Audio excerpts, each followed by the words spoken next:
previous class we have seen what is a frequency polygon. It is also one type of a histogram method in which the diagram will be explained clearly. Now we are going to see Ogives in DV based concept. Our students going to explain this Ogives concept. Good evening. Today we are going to explain about Ogives. So my team members will be explaining about. Bhavshika will explain about enterprise. Kavya will explain about ideate, and Hamika will explain about define, and Carol will explain about.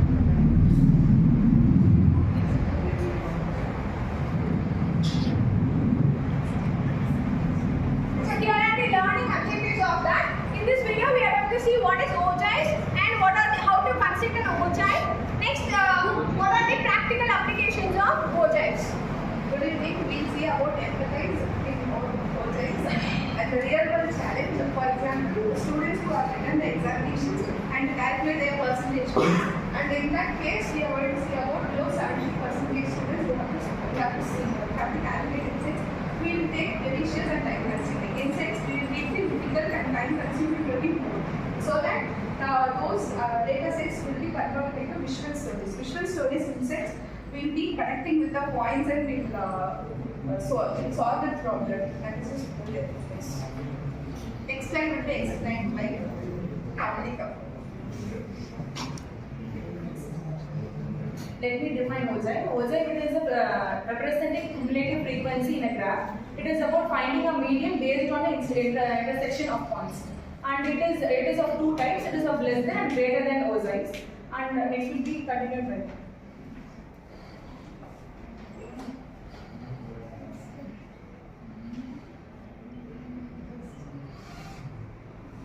In ideate, we will see the step-by-step construction process of Ogive. In that, there are 6 steps. First step, organize your data like frequency table, the use of frequency and class intervals. Second step, finding class boundaries using the formula of upper limit of one class and minus lower limit of next class. Third step is calculating cumulative frequency. In that, less than Ogive type. Add frequencies from top to bottom, greater than Ogive, add frequency from bottom to top. Fifth step, plot the point, mark the point clearly and accurately. Then fifth step, draw the curve, connect all the curves smoothly, avoid sharp angles. And final step, label and verify. In that, we label the axis x and y and verify that our curves make logical sense. So can you explain what is cumulative frequency? Cumulative, adding one value to the next value. And how will you organize your data? We have frequency table, class interval and frequency. We have to organize our data using ascending order format or in descending order format for your upper and lower terms. Next prototype will be explained by Caroline.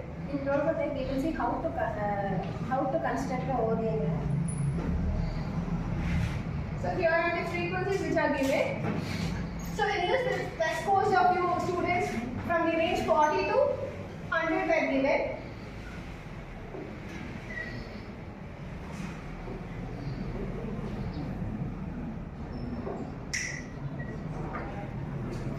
These were the mark of the class 12 obtained from for a class 0 to 50. So in the interval 0 to 10 there were 6 students and 10 to 23 students and 20 to 37 students, 30 to 40, 60 students and 40 to 58 students.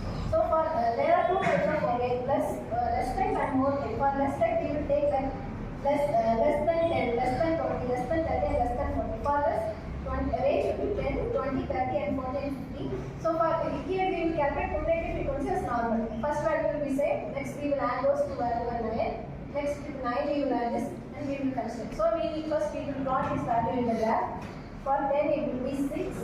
So she marked the less than numbers, that is less than intervals in the x-axis and the frequencies in your y-axis. Now she is plotting the values of frequencies. So again step 40, 22 and 50, 30 and this curve will be the next frequency curve. Rising curve, and for more data we will be taking this lower range 0, 10, 20, 30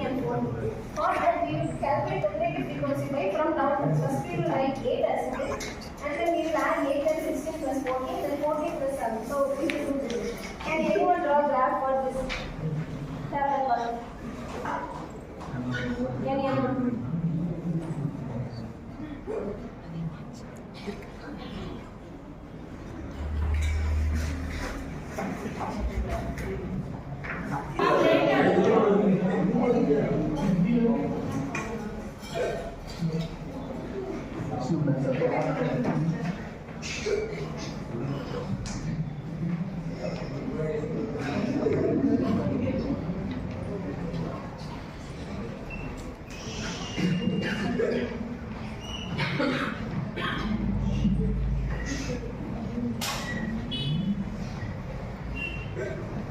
And this midpoint, if we find this value is called median.